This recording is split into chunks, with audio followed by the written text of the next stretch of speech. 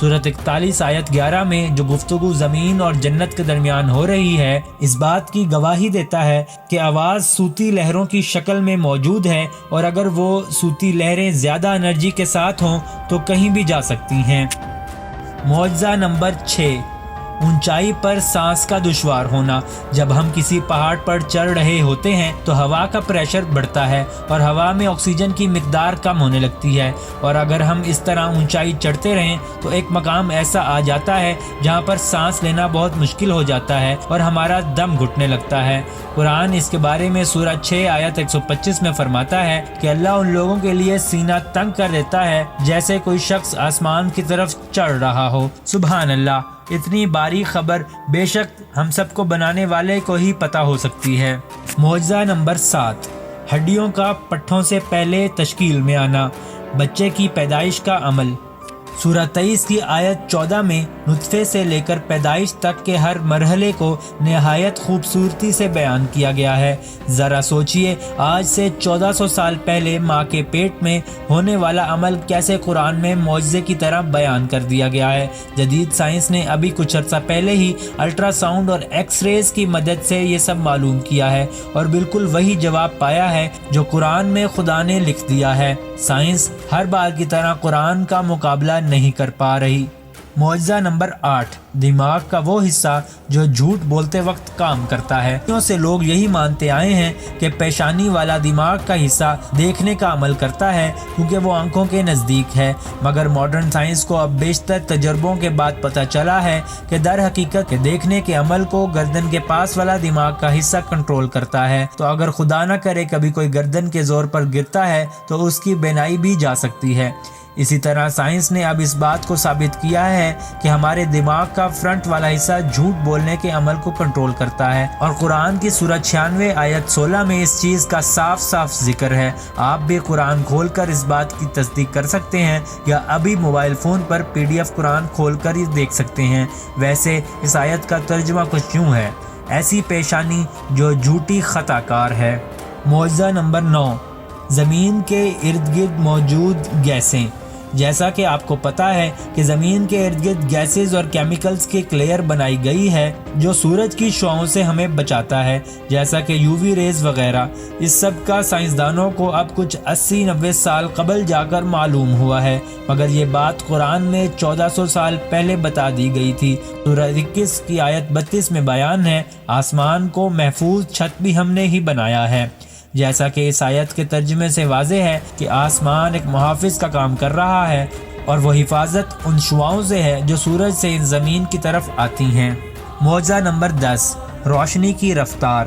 روشنی کی رفتار کا قرآن میں ذکر ہے۔ مسلمانوں کا یہ عقیدہ ہے کہ فرشتے نور یعنی لائٹ سے بنائے گئے ہیں اور ان فرشتوں کو کسی مقصد سے بنایا گیا ہے۔ مثال کے طور پر حضرت اسرائیل موت کے فرشتے ہیں اور روح قبض کرنے کا کام کرتے ہیں، اور ان سب فرشتوں کو عالم ارواح میں رکھا جاتا ہے اور کام کرنے پر وہاں سے زمین پر آنے کی اجازت ہوتی ہے۔ اب ہر لمحے نہ جانے کتنی روح قبض ہو رہی ہیں، تو یقیناً حضرت اسرائیل سپیڈ آف لائٹ سے سفر کرتے ہوں گے۔ قرآن کی سورہ 32 آیت 5 میں اس کا ذکر ہے، ہمارا ایک دن 1000 شمسی سال کے برابر ہے، تو اس لحاظ سے سپیڈ آف لائٹ کا اندازہ لگایا جا سکتا ہے۔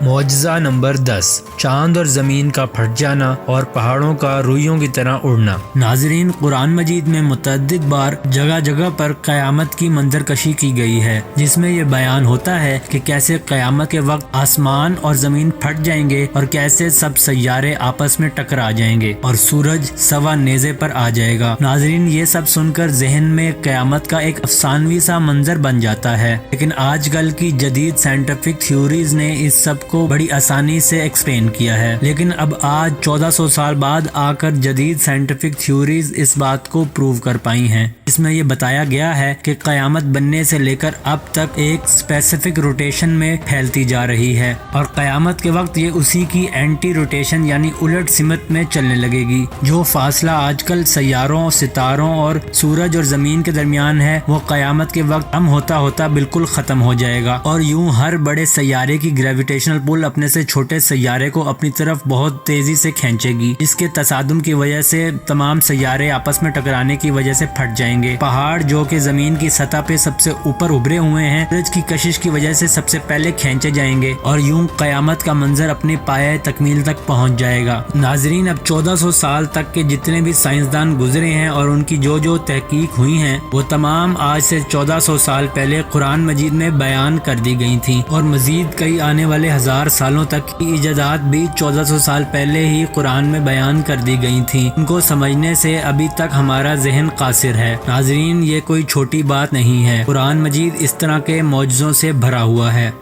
ویسے تو ہمارے نزدیک سب سے بڑا قرآن کا معجزہ یہ ہے، قرآن کو 10 کروڑ سے زیادہ لوگوں نے حفظ کیا ہوا ہے۔ دنیا کی ایسی کوئی کتاب نہیں جس کو لوگ اتنی تعداد میں یاد کریں یا وہ کتاب یاد ہونے کے لائق ہو۔ اسی مقام پر آج کی ویڈیو کا اختتام کرتے ہیں۔